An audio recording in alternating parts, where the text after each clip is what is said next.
Sunu Presse, à la présentation Aïcha Toupam. Sunu Presse vous est offert par le Grand Carnaval de Dakar. Bonjour. La réduction du coût de la vie, la loi interprétative et le braquage à Ouakam, entre autres sujets, sont mis en exergue par les quotidiens reçus ce matin. Le gouvernement prise les prix du riz. Lit-on dans le quotidien national Le Soleil, revenant sur le riz brisé non parfumé qui passe de 410 à 350 francs, le sucre et l'huile de palme en ligne de mire. Revenant sur l'autosuffisance en riz qui est souvent évoquée mais jamais atteinte. Le journal Vox Pop revient également sur cette question, revenant sur le kilogramme du riz qui va passer à 350 francs. Le ministre du Commerce annonce une baisse prudente. Il estime que c'est au président de la République de faire des annonces nécessaires. Il revient sur les importateurs et l'État qui profite de la situation du marché mondial du riz afin de baisser les prix. Une fausse baisse du riz en gestation, lit-on dans le journal Tribune, revenant sur le coût des denrées alimentaires. Selon Moustapha Tal, si le prix du riz a baissé, c'est parce que l'Inde a réautorisé les exportations. Il estime que c'est le prix du riz non parfumé le moins consommé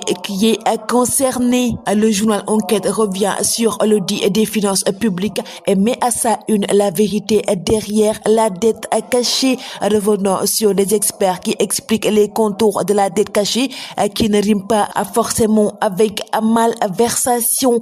Selon Amadouba, l'argent du public a été volé et les acteurs doivent être poursuivis. Pastef Namadouba, lit-on dans le journal Le Quotidien, revenant sur la loi interprétative de l'amnistie. Le collectif des victimes demande l'abrogation pure et simple de la loi.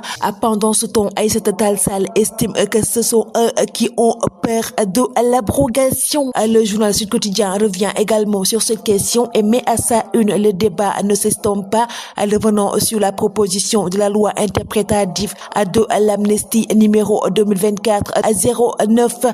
Le débat sur les propositions de la loi interprétative de l'amnistie est très loin de connaître son épilogue. Au contraire, elles sont en passe de devenir des patates chaudes entre les mains du régime pastéfien, alors qu'une vingtaine d'organisations de la société civile appellent les députés à rejeter cette loi. Le journal Les Échos revient sur Mansour Faye qui se lâche sur Diomaye et Sonko. Il estime que nous n'avons pas le droit de fermer les yeux sur ce qui est en train de se passer dans le pays. Rien ne sera de trop pour stopper cette dangereuse dynamique. Le journal L'Observateur revient sur le braquage de Ouakam et met à sa une les détails explosifs de l'enquête, revenant sur comment le propriétaire des 100 millions de francs CFA a été vendu au braqueur par son proche collaborateur.